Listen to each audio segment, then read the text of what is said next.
On today's story session, a pair of tales about the ways adventure can go very right and very wrong. This is The Strange Feast and the Wandering of Thumbling. My name is Zach Stewart, and these are the ShadowBear Story Sessions.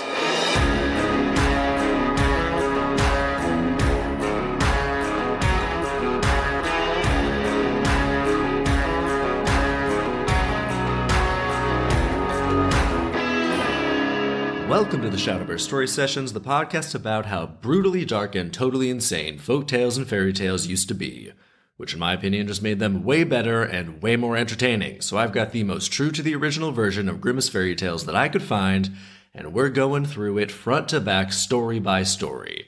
We'll figure out the difference between the intended lessons of each story and the actual lessons of each story. And at the end of each episode, I'll adapt the tale into a movie or TV show. So let's get right to it with today's first tale. Got another 2-for-1 today, titled The Strange Feast. We begin. A blood sausage and a liver sausage had been friends for some time, and the blood sausage invited the liver sausage for a meal at her home. At dinner time, the liver sausage merrily set out for the blood sausage's house. But when she walked through the doorway, she saw all kinds of strange things. There were many steps, and on each of them she found something different. A broom and a shovel were fighting with each other, and there was a monkey with a big wound on his head, and more such things. Alright, well, we're one paragraph in, and this has already descended into an acid trip fever dream. The liver sausage was very frightened and upset by this. Nevertheless, she took heart, entered the room, and was welcomed in a friendly way by the blood sausage. The liver sausage began to inquire about the strange things on the stairs, but the blood sausage pretended not to hear her or made it seem it was not worth talking about, or she said something about the shovel and the broom, such as, "That was probably my maid gossiping with someone on the stairs," and she shifted the topic to something else. Well, this is a little reminiscent of a particular part of last week's story, The Godfather. But this is even worse because it seems more chaotic and unjustified and out of place. I mean, that last week, that was literally inside the house of death. But this is just the house of a sausage. I mean, there's a wounded monkey? Yeah, that's concerning. The liver sausage is probably like, hey, we should go help that fucking monkey. It needs medical attention. Pretty negligent to just ignore me and your injured monkey on the stairs. Also, it's super gaslighty of the blood sausage to be like, oh no, that fighting, what was it? The fighting shovel and broom. No, that was just my maid gossiping with someone on the stairs. So she's basically saying that, no, you didn't see that. You're just so insensitive that you only see people as household objects. You just see my maid as a broom. That's how much of an asshole you are. You're the crazy one, not me. Man, that is a bold tactic from this blood sausage here. We continue. Then the blood sausage said she had to leave the room to go into the kitchen and look after the meal. She wanted to check to see that everything was in order and nothing had fallen into the ashes. The liver sausage began walking back and forth in the room and kept wondering about the strange things, until someone appeared, I don't know who it was, and said, "Let me warn you, liver sausage, you're in a bloody murderous trap. You'd better get out of here quickly if you value your life." Oh shit, yeah, this is bad. This is bad. Some random guy just barges in and is like, "Get out of here if you want to live." Man, this is a bad situation for liver sausage here. I kind of respect the story for not even bothering to come up with a character and justification for the character to be there to deliver this warning. Very bold. Whoever wrote this was like, the identity of this character is irrelevant. All you gotta know is that they show up and say, "You gotta go." Also, if this is a trap, then the blood sausage is doing a terrible job of setting it. If you're setting a trap, you want to make that person feel comfortable. Instead, there are so many red flags that the writer isn't even bothering to write them all down. Man, alright, we continue. The liver sausage didn't have to think twice about this. I would hope not. Things are pretty clear at this point. She ran out of the door as fast as she could. Nor did she stop until she got out of the house and was in the middle of the street. Then she looked around and saw the blood sausage standing high up in the attic window with a long, long knife that was gleaming as though it had just been sharpened. The blood sausage threatened her with it and cried out, "If I had caught you, I would have had you." The end. Alright, well that's just adorable. A little murderous sausage with a knife in the window. I mean, I know it's supposed to be menacing, but I just love the image of the sausage in the window with a knife. A sentient sausage holding a knife like, "I almost had you." If you want a villain to be scary, don't make that villain a sausage. That line, too, "If I had caught you, I would have had you." I mean, by definition, yeah, I guess. Really, though, she did catch her. She had her right there in her house, in the living room, when they were talking earlier. Then she just left the room. What, did she forget her knife in the other room? And by the time she retrieved it, the other sausage was gone? And who the hell was the guy who burst in and was like, "Get out of here"? Is he another victim who's trapped there for some reason? Is he a friend of the murderer sausage who took pity on the liver sausage? And maybe they saw what happened to that poor monkey and they were like, "No more, enough have suffered." Maybe they were a friend of the blood sausage and they were just sick of their buddy being such a murderous asshole.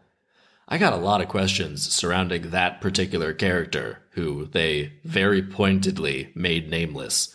So I do wish that character's identity and backstory hadn't been so unceremoniously and aggressively dismissed by the writer.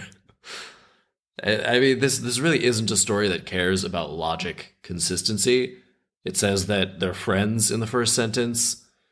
So if they're friends, why does the blood sausage want to murder the liver sausage? We're missing some pretty crucial information here. What's the motivation? If they're friends, they've probably spent a good deal of time together as well on a number of different occasions. So the blood sausage likely had many opportunities to kill the other sausage.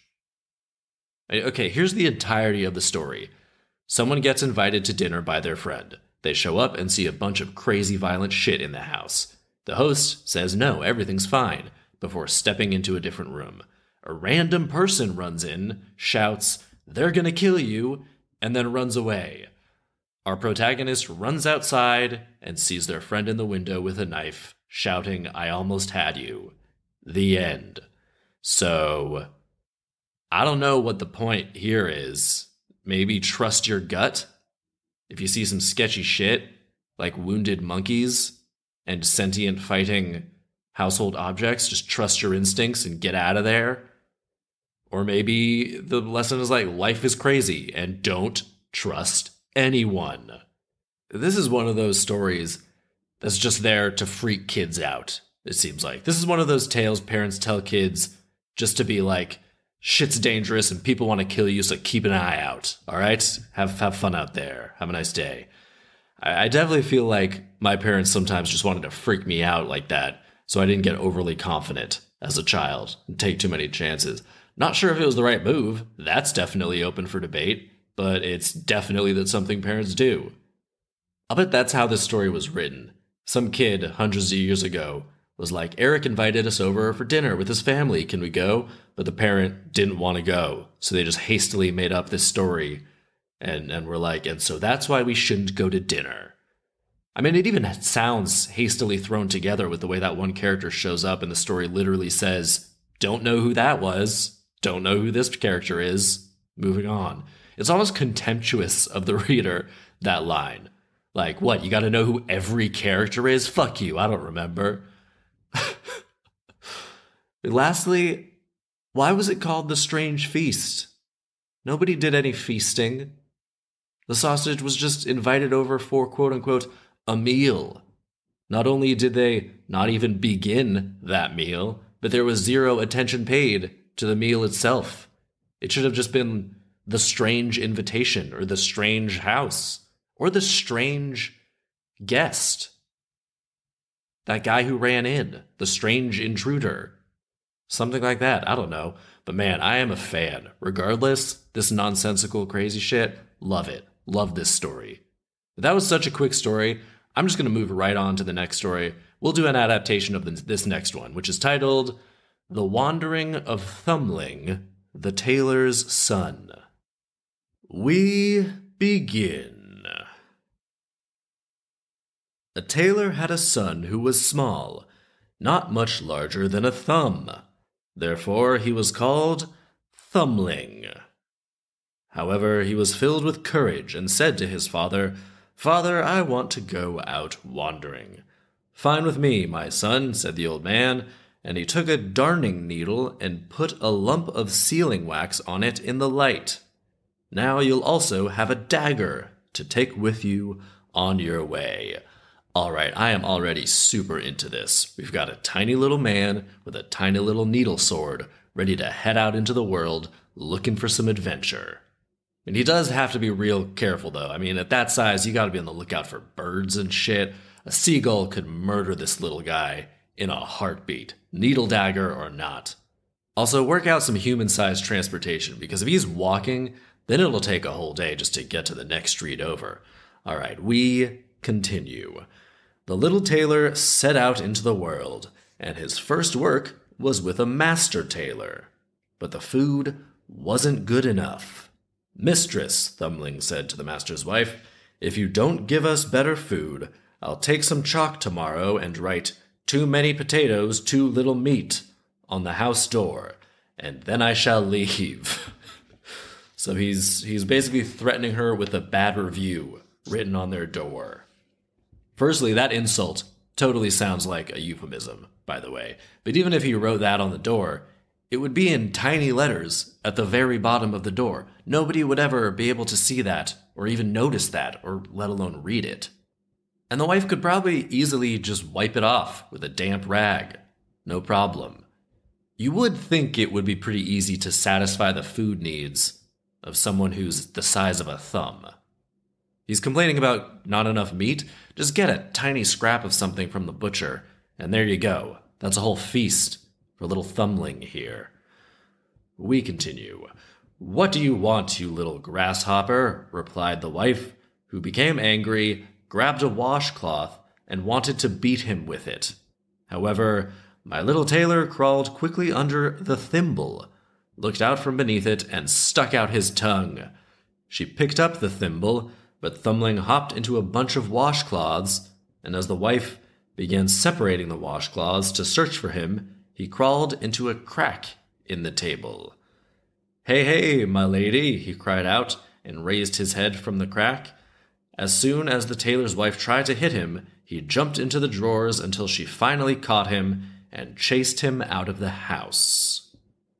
Got a nice little chase scene right there. Thumbling just being a little stinker. They make it sound fun for Thumbling, but it would have been super easy for the woman to just accidentally kill him amidst all that chaos. He jumped in the washcloths. If she just smacked her hand down on the washcloths, little guy would have been crushed. I mean, they weren't exaggerating when they said he's fearless. It's pretty impressive, little Thumbling here. We continue. Now the little tailor continued wandering and came to a large forest where he met a band of robbers who wanted to steal the king's treasure. When they saw the little tailor, they thought he could be of great help to them. Hey, well, if they want his help, they better have some good food. From now on, Thumbling's always going to be like, "What's the food plan?" whenever he's considering a job. So they spoke to Thumbling and said that he was a good and able fellow, and that he should come along with them to the treasure chamber, crawl inside, and throw the money outside to them. He's way too tiny to throw treasure, though. Even a stack of bills he's too small for. Well, Thumbling agreed, so he went to the treasure chamber and examined the door to see if there was a crack in it. Fortunately, he soon found one and wanted to climb through it, but one of the guards said to his companions, "Look at that nasty spider crawling over there. I'm going to stamp on it until I kill it." "Hey, leave the spider alone," the other guard said. "It's done nothing to you." Aw, it's a very sensitive, nature-loving guard right there. Maybe he's Buddhist. This was how Thumbling fortunately made his way into the treasure chamber. Then he went to the window where the robbers were standing outside, and he threw one coin after another out the window. Even a coin is going to give this guy trouble. I guess I believe one at a time that's possible, but still, that's some impressive stamina. If they get more than like 15 to 20 coins, this is pretty impressive here. When the king examined his treasure chamber later, there was so much money missing that nobody could understand how it had been stolen because all the locks had been well protected. Damn, so he got a lot. He must have been working his ass off. He's like doing CrossFit or something with those coins. The king called for more guards who heard something rattling in the coins. They went inside and wanted to grab hold of the thief. He's still there? Why is he still there? Get out of there, man. What are you doing? But the little tailor sat down in a corner beneath a coin and cried out, "Here I am." The guards ran over there while Thumbling leaped to another corner, and when they were at the first corner, he cried out, "Here I am." The guards ran to the next corner, but Thumbling hopped to another corner once again and cried out, "Here I am." This way he kept making fools out of them and kept doing this until they became tired and left the chamber. Now Thumbling gradually threw all the coins through the window. These are the worst guards ever. They know the thief is there, but they got tired, so they just left, with a full knowledge that they're leaving the thief inside the treasure room to continue stealing treasure. Damn, this king is gonna be pissed. They also could easily just monitor the area outside the window. Just put some guards there. Boom, problem solved. I don't know why the treasure room has a window to begin with, even if it's got bars on it. There's a reason they don't put windows in bank vaults. Alright, he sat himself down on the last one and went flying through the window. The robbers gave him tremendous praise and would have made him their captain if he had wanted that. Then they divided the loot, but Thumbling wouldn't take more than one coin because he couldn't carry more than that. Oh, that's a shame. Afterward, he resumed walking, and finally, since he was not having much success with tailoring, he hired himself out as a servant at an inn. Why didn't he stay with the bandits? That was going really well. If he'd stayed with them, they probably would have all been sharing the wealth from their score with the king's treasure, so presumably one of the other guys could have just held on to his gold for him. Especially if he was the leader, like they offered. But nope, I guess this guy's his wandering spirit has to roam. Can't be tied down, even to a roaming group of bandits. But being a servant at an inn sounds pretty tied down, to be honest, so... I mean, honestly, he'd make a terrible servant, too. What manual labor can he do? Can't clean shit, can't deliver food, it's all too big. Terrible servant. However, the maids weren't fond of him, because he saw everything they did in secret without their noticing it. Then he reported them afterward. As a result, they wanted very much to play a prank on him. So one time, when he went for a walk in the meadow, where a maid was mowing the grass, she mowed him together with the grass, and threw the grass and Thumbling to the cows when she returned home. Then the black cow swallowed Thumbling, and he was now cooped up inside the cow, and heard that evening that the cow was to be slaughtered. Since his life was in danger, now his life's in danger? He's already survived being mowed like grass and fucking eaten by a cow. I don't know why this is worse. The lawnmower should have torn him the hell apart instantly. That's not a prank, maid. That's just straight up murder. If anything, finding out that the cow is going to be slaughtered would be good news. Because that means it'll be cut up and you can jump out. Continuing, since his life was in danger, he cried out, "I'm here." "Where are you?" "In the black cow." However, people couldn't understand him, and the cow was slaughtered. Well, it seemed like they could understand him after the first thing he said, after he cried out, "I'm here." And wouldn't it be obvious where the voice is coming from when it's literally inside a cow? These people must know that a tiny thumb-sized man is working on this land or nearby, right? I mean, I feel like that news would get around town, you know? So these guys heard this voice speaking to them, but after they couldn't understand where the voice was coming from, somehow, even though it's coming from the cow, they probably thought the cow was talking. They were just like, forget it, it's probably fine. Let's ignore the panicked voice and murder this cow now. Hey, did you hear that that tiny new guy is missing? Wonder where he is. Fortunately, he wasn't struck by the blows to the cow and became mixed with the sausage meat. When this meat was about to be chopped up, he cried out, "Don't chop too deeply, don't chop too deeply. I'm stuck beneath the meat." Because of all the noise, however, nobody heard him. So Thumbling jumped quickly between the chopping knives, avoiding any harm, but he couldn't get away completely and was stuffed into a blood sausage that was hung in the chimney to be smoked until winter, when the sausage was to be eaten. Well, when his lodging was eventually sliced open, he jumped out and ran away.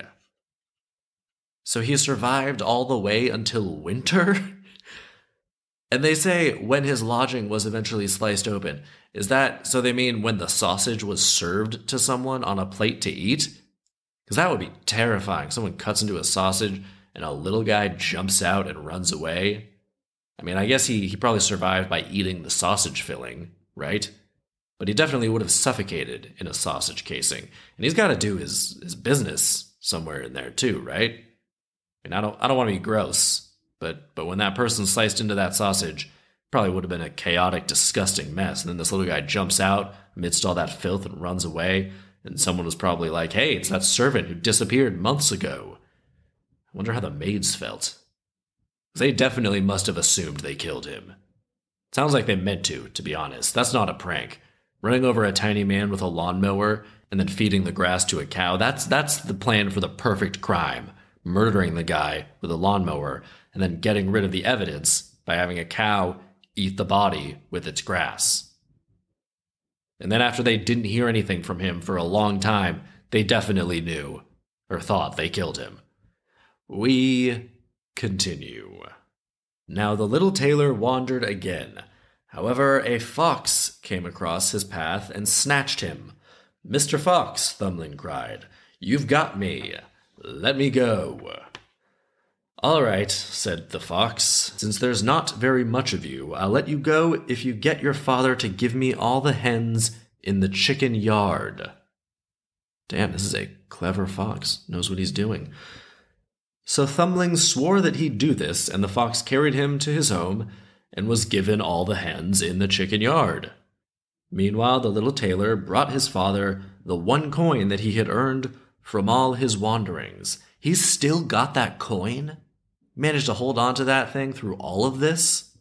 I mean, we know he could only carry one, and it would be pretty large in relation to his body, so we know the one coin was heavy to him.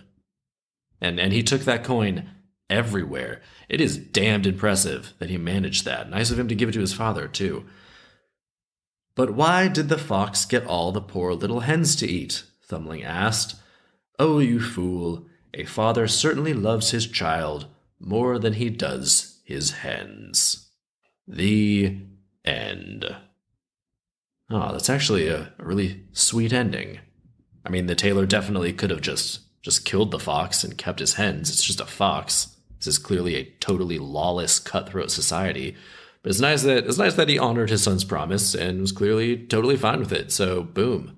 Fox made away with a huge haul of chickens.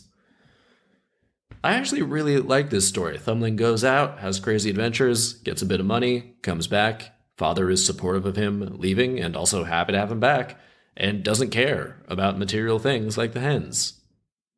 Did that needle sword that he gave him ever come in handy, though? I don't think he ever used it. And he definitely had opportunities, especially with the fox at the end there. Never used the sword. Oh well. As far as lessons go, this story is packed full of good lessons. The value of getting out and experiencing things, value of those you love, and the unimportance of material things in comparison, that you should support your loved ones going out and experiencing things even if you worry about them. Those are definitely the intended lessons of this one, I think. And all great lessons, man. I'm a fan. I'm a fan of this story. For some literal lessons to take from this one, I don't know, feed your employees well.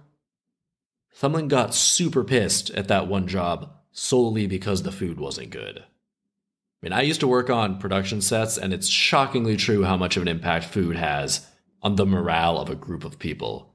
I mean, one day we were working overtime, and the food was super late, and there was almost a riot. But if you feed people well, everyone's happy. So that's literal lesson number 1. Number 2, don't let a thief steal from you just because you're tired. Also, use your head in that situation. The guards just kept running after him, clearly all huddled together, so he kept running from one corner to the next. Think it through, guards. Think it through. Have one guard stay in each corner, so when he moves, someone's there, can catch him, or fan out in a line, and then close in on him. Seal up the window, trap him inside until he starves. Plenty of solutions here. So there's another lesson. If someone's taking advantage of you, or trying to get the better of you, keep calm, use your head, get a plan, and don't then leave and let the guy take your shit just because you're tired and can't be bothered. Third lesson, snitches get stitches. He was snitching on maids, and then they got him eaten by a cow and trapped in a sausage for months. So that's another lesson. Be nice to your coworkers, have each other's backs, and everyone will be happier. If you gotta work with these people, you should all be on the same side and all be helping each other. In fairness, it never says what the maids were doing that he was snitching on. I mean, if they were stealing, then that's one thing. If they were like stealing from customers or people. And yeah, Thumbling probably would have been in the right to tell someone if they were stealing from people or doing really, really dark stuff. But if they were just like sitting down for a rest every once in a while, or Thumbling was just spying on them and reporting everything that they were talking about, and that's just total invasion of privacy, really not cool. Admittedly, some more information would have been helpful there.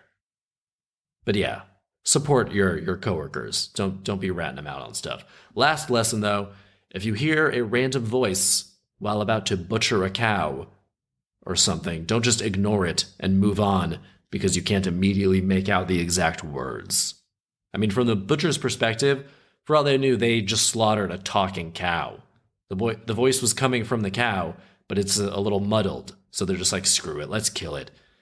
It's like, hey, cow might have just been learning to talk, so it was a little unclear, but it was getting better with its linguistic skills, and now you've just gone and killed it. Just give it a minute. Guys, take a minute, think it through.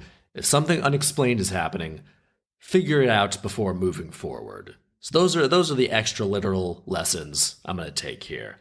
All right, now let's adapt this thing. So we're going to make this a series, because I like the idea of following the continuing adventures of Thumbling. And I want to keep this one somewhat close to the original, at least to begin with. So we'll have Thumbling still be a tailor's son, and he'll be played by Kevin Hart. And yes, it's because Kevin Hart is short. He won't be the size of a thumb. It's just too small. You can't have it. You can't do much when you're the size of a thumb. So let's make him the size of like a hand or a forearm, something like that, like 9 or 10 inches tall. Maybe. That way he's still super fucking small, but I feel like he could do more stuff. And so the tailor then will be played by Morgan Freeman, because I like the image of him as a wise old tailor teaching Kevin Hart lessons. So Kevin Hart is like, I'm sick of all these clothes day after day. I gotta get out there and explore. Morgan Freeman says, well, I'll worry, but I know you must. So here, take this sword. And he fashions him a legit little sword, not just a needle with a lump of wax, like in the original story. Because in this story, he's going to use that thing. He's going to use that sword. So first he goes out and he takes up work with a baker in a nearby town. I don't know why in the original story, Thumbling leaves his father a tailor and initially just goes out and works for another tailor. You could have just stayed home if that's all you were going to do. So in our version, he goes out and works for a baker. And he likes the work. Gets to make little specialty confections because he's so small, so he can do super detailed stuff. And the baker likes him, but the baker feeds him terribly. Bad food, too little potatoes, not enough meat, and doesn't let him actually eat the sweets that they're making, the baked goods. So Kevin starts complaining, and he's like, this is bullshit, man. You've got delicious sweets all over the place, but all you let me eat are potatoes. This sucks. If you don't start getting some better food, I'm going to get someone to change the sign on the bakery to just say Potato House. Because you sell tasty treats, but all I'm getting is potatoes. But the baker, who, let's say he's played by Nick Offerman, he doesn't care about food himself, doesn't care about the food he himself eats, so he just eats boring bland stuff and refuses to get meat or tastier things for Kevin Hart. So one day Kevin Hart just snaps, and while Nick Offerman is going to the bathroom, Kevin just takes all the trays of pastries out of the ovens, throws them all over the bakery, just dumps a bunch of potatoes into the ovens in their place, making a statement. And he throws flour all over the place, and he's trashing the place, and Nick Offerman comes back, and Kevin Hart flees and runs out the door and into the forest. And that's where he runs into a group of bandits. And initially, they want to kill him and take his cute little sword, but he manages to convince them that he'd be a great thief. He's like, why kill me? You see how small I am? I can get in anywhere. I'm little, I'm sneaky, I'm perfect for you guys. You guys need me. And so the bandits, the leader of whom will be played by Joel McHale, he's like, all right, we'll give you a shot. Get into the king's treasury and steal something to prove yourself. And so they go to the castle, and Kevin Hart sneaks all the way into the vault where he sees a gold vase. And he waits for someone to come inside, and then when they leave, he slips out. And he makes his way down the hall, and every time someone is about to pass by, he flips the vase upside down and over the top of his head so that he's inside of it, and it just looks like a decorative vase just sitting there. And there's all sorts of shiny things all over the castle, so the gold vase doesn't really stand out, just sitting there. And the bandits are waiting near the castle, and sure enough, they turn to see that gold vase with little legs sticking out the bottom running towards them. And they're like, we didn't think you could do it, but you pulled it off. Welcome to the team. But Kevin Hart is like, I'm going to be honest, I know I'm a good thief, but that shit was terrifying. I am not cut out for it. Do you see how sweaty I am? I almost had a heart attack 3 times. You guys keep the vase. I don't even care. I gotta go. I can't do this, guys. Being a bandit, not for me. And the bandits are like, all right, well, here, take this, and best of luck. And they pop a couple gemstones out of the golden vase and give them to Kevin Hart and bid him farewell. And so then he decides to work at an inn, where the innkeeper basically just thinks he's funny and likable, so he employs him to check people in and deal with customers. And he loves it there. He even hits it off with one of the maids, and they have a little romance going. And let's say the maid is played by Natasha Leggero, very funny comedian. But little does he know that she's actually married to the butcher and chef who works at the inn and in town. And that'll be played by, I don't know who would be a good butcher, Jack Black. And one day the butcher busts him and catches him and wraps him up in a sausage casing and is about to put him in the oven. But Kevin Hart manages to pull out his sword and cut himself out from the sausage. And then we have a crazy sword fight between Kevin Hart and Jack Black using super sharp chef's knives and cleavers and butcher's tools.